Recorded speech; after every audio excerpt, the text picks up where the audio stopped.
Thank you so much for your patience, ladies and gentlemen. I'm really happy to be here. I've been to many political conferences throughout my life, as you can probably imagine.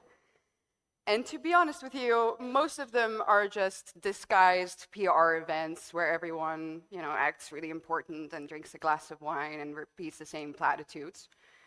But I have a sincere feeling that this summit is different. I believe that this is the type of gathering that has the potential to end up in history books.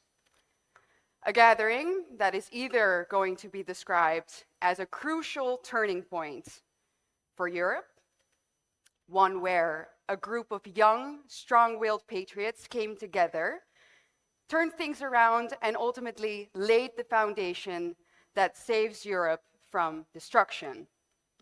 Or, this is obviously a very different scenario, the type of gathering where a bunch of evil far-right fascists all gathered and tried to prevent the world from progressing into this borderless state where everyone dances happily under gay rainbows and lives happily ever after.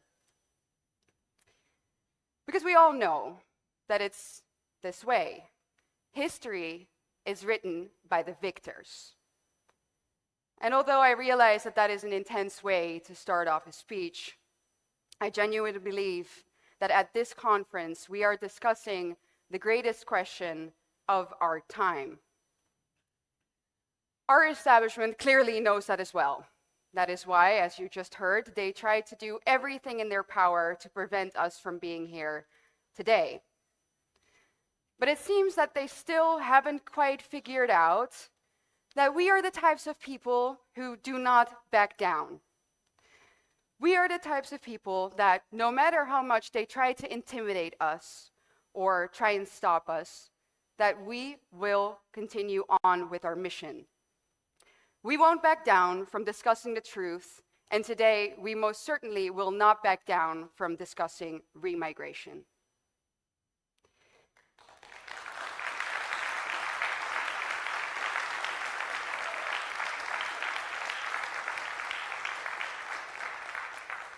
I think it's true. Every other right-wing talking point, let's say wokeism or taxes or climate communism, they can all be discussed in meaningful ways, but they quite literally come secondary. If we don't do something about our demographics now, in a few decades from now, there quite literally will be no civilization to pass on or to protect from these subversive ideologies. This is the fight, ladies and gentlemen, that is going to decide our fate. The fate of our continent, our countries, and of our people. It is up to us to get it right, and it's up to us to make sure that remigration happens.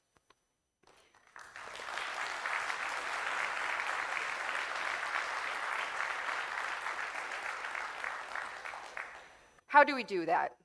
Well, the Overton window, I think, is shifting, but we all know that it hasn't shifted quite enough yet. Every time we talk to an NPC about remigration, the same old clinchers always come up. People either say that we have an aging population and we need immigrants because, quote, who else is going to do our shitty jobs for us?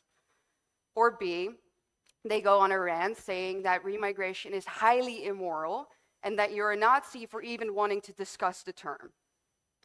Or, if they're not necessarily against it, but they lack any backbone, they're simply going to say that it's impossible and that we will never succeed to get it done. None of these three statements are true. But before I get further into that, let's for a moment discuss what will happen to Europe if we do not make remigration happen. The fact of the matter is, and I still find it shocking every time I say this, is that if nothing changes, we ethnic Europeans will become a minority in most of our homelands by the end of this century. In some countries, like in Germany and in Sweden, we will become a minority before the first half of this century ends. Mind you, that is in less than 25 years. With the current rate of immigration, I don't think that this surprises any of you. In the Netherlands, we have a so-called right-wing government right now, yet 1,200 immigrants enter our nation weekly. In Germany, the net migration stands at 1.5 million people a year. In the UK, we're talking 600,000. In France, a little over 500,000. The Swedish population grows with 1% solely because of immigration, every single year. So I think it's safe to say that closing the borders is absolutely pivotal, but it's no longer enough to save Europe. And that's where the subject of birth rates come in. Not only do immigrants come in vast numbers to Europe, but they quite literally multiply. For the average first-generation immigrant in Europe, the birth rate lies between 2.5 and 3.5 children per woman. The second generation only lies a little bit lower, between 2 and 2.5. Now, white, ethnic European people, on the other hand, are nowhere near that number. In fact, we consistently have a fertility rate that falls below the replacement rate of 2.1. In the UK, it's at 1.6.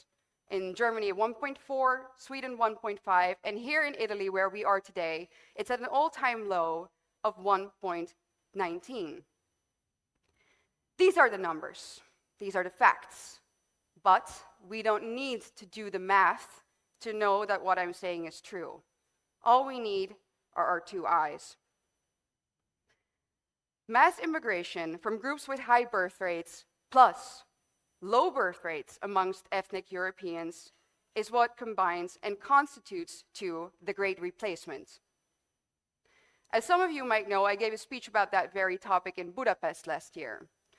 This speech sent shockwaves throughout the world, whether they were positive or negative depends on who you ask.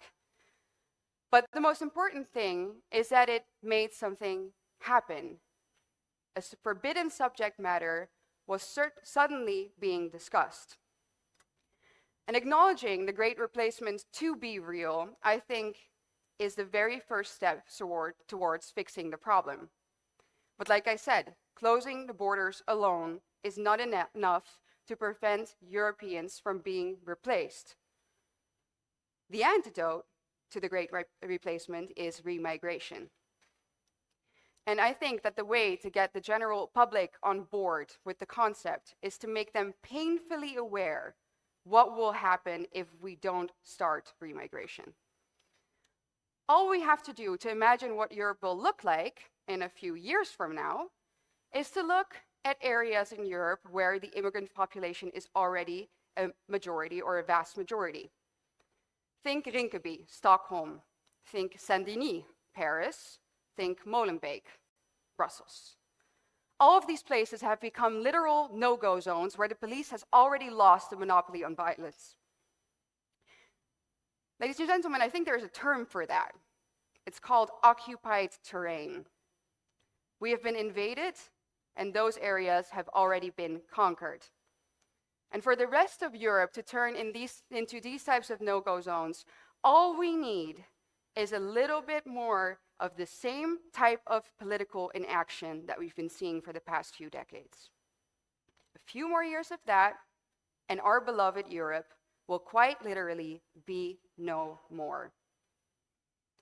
And what will happen in the meantime? Well, I can guarantee you that it won't be pretty.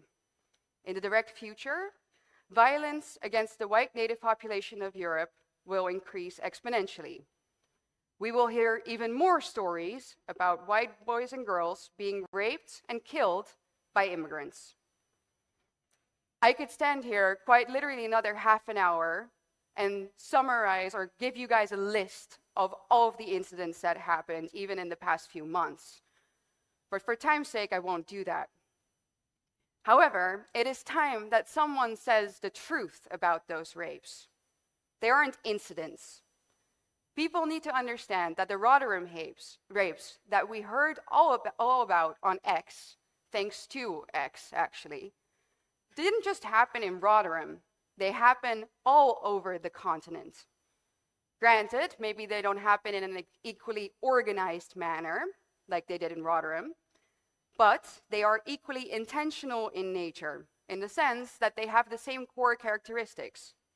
Namely, immigrant rapes white boy or girl at a moment in a public space where they never could have seen it coming or didn't expect it. The victim walked out the door that day, went to school, went to go and visit a family member, visit the park, and they simply never came back home. Instead, they were found left for dead, half naked, somewhere in the bushes. I can sense that me saying that makes you uncomfortable, and all I can say to that is, good, good.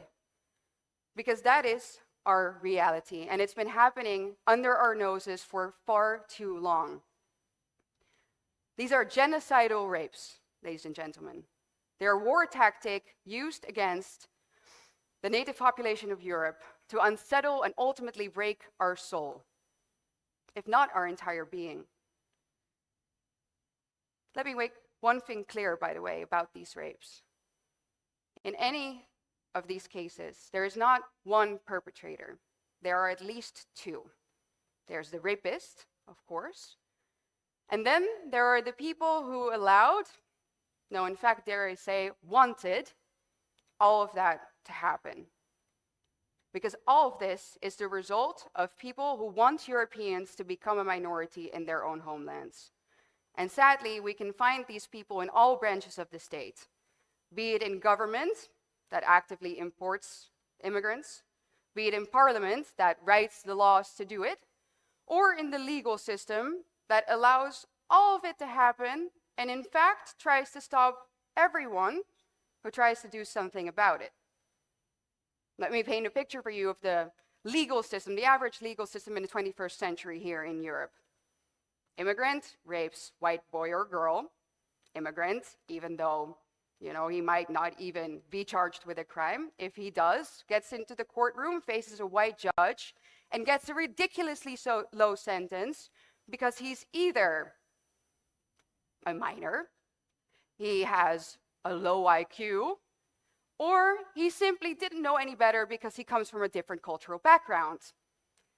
And then a right-wing activist says something about all of that happening, and that same right-wing activist gets a higher sentence than the rapist by that same white judge for speaking the truth. In fact, some people here today are living proof of that reality.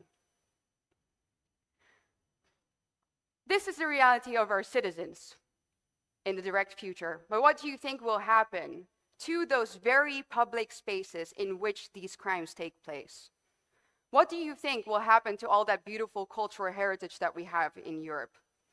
Our cities are literal works of art, and it's no wonder that the entire world comes to visit them. White people have no culture is the single most ridiculous lie that I've ever seen spread on social media.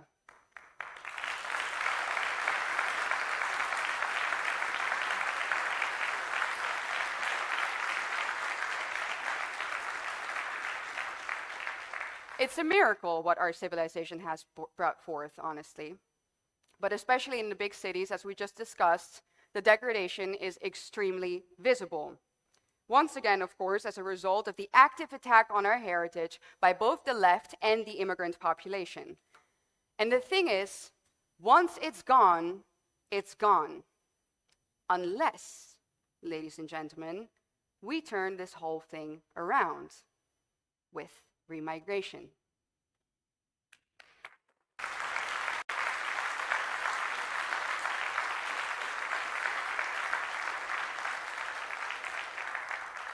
At the beginning of this speech, I mentioned the three biggest hurdles that we have to overcome to make remigration happen. They always say, these lies that we have to debunk. The first lie being the one about the aging population, the jobs. The second one, it's so unethical, it's so immoral. And 3, it's impossible.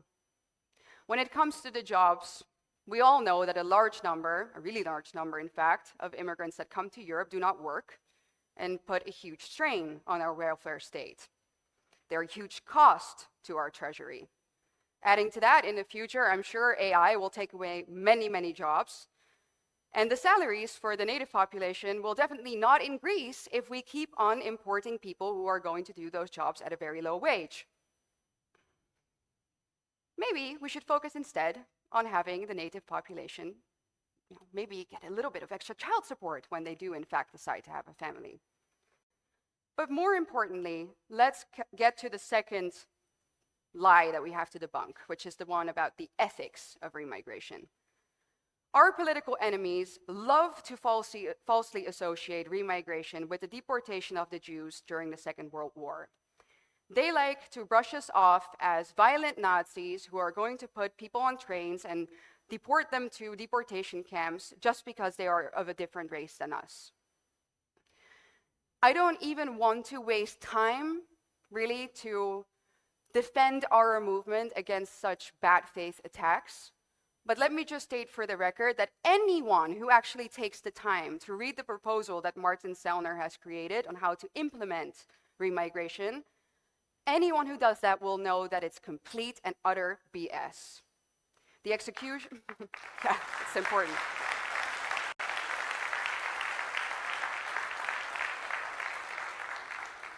The execution of remigration is not violent.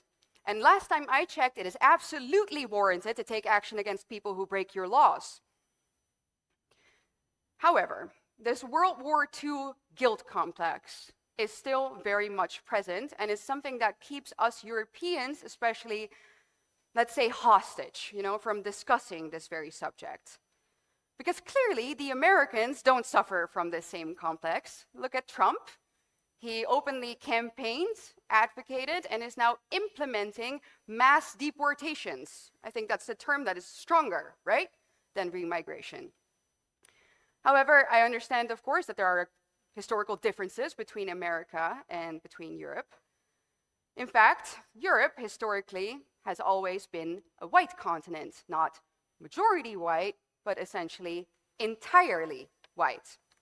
So for the ethnic European population to suddenly become a minority in one single generation because an elite forced that upon us is not something that we have to accept.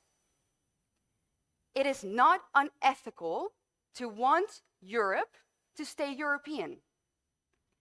Africans have Africa, Asians have Asia, Europe belongs to the Europeans.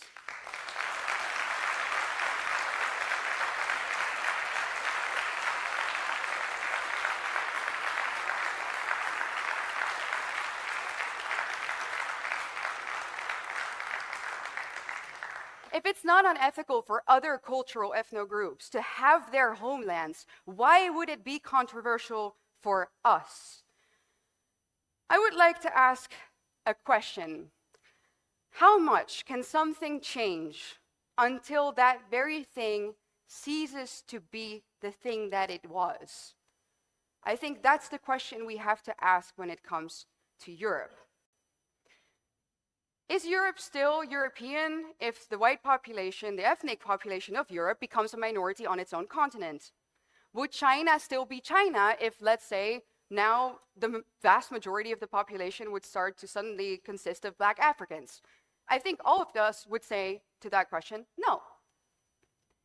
To not want that to happen is not unethical, especially not if we look at the consequences of mass migration. The fruits of mass migration to Europe from the Third World have been insecurity, impoverishment, and cultural decay. To not want that to happen to your home is not just right, it's in fact your duty to prevent it from happening.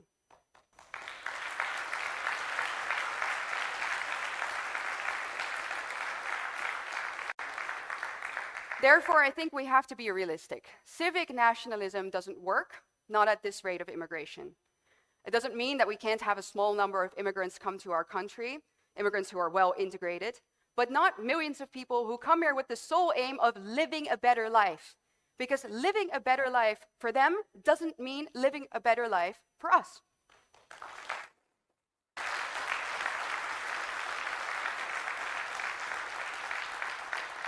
So having discussions, that focus solely on the concept of integration really bothers me at this point. We could have had those discussions before we decided, or let's say someone decided for us to open the borders and let in millions of people. Before we could have had that discussion. Right now, it is nothing but a means to stall true progress when it comes to undoing this whole situation and saving our civilization.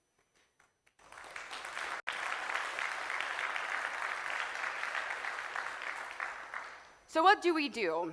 Is it possible, third question, for us to start remigration?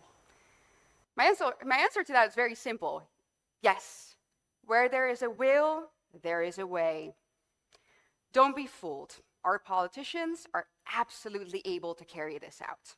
They're simply unwilling right now. And so, to hide their unwillingness, they hide behind international treaties. They hide behind human rights. But these treaties are not reflections of natural law. They are not an infallible source of moral superiority. In fact, those treaties were drafted less than a century ago, I believe, to genuinely make the entire concept of nation states redundant and to do away with Christian principles such as the sanctity of life, liberty, and property. What we have to do is we have to take back our own definitions, common sense definitions, of what our rights as the native population of a continent are in line with natural law. Because your nation, your homeland, is an extension of you and your family, and it's your duty to protect it. So forgive my French, but I really genuinely do not give a rat's ass what the UN says. Migration to the Western world is not a human right.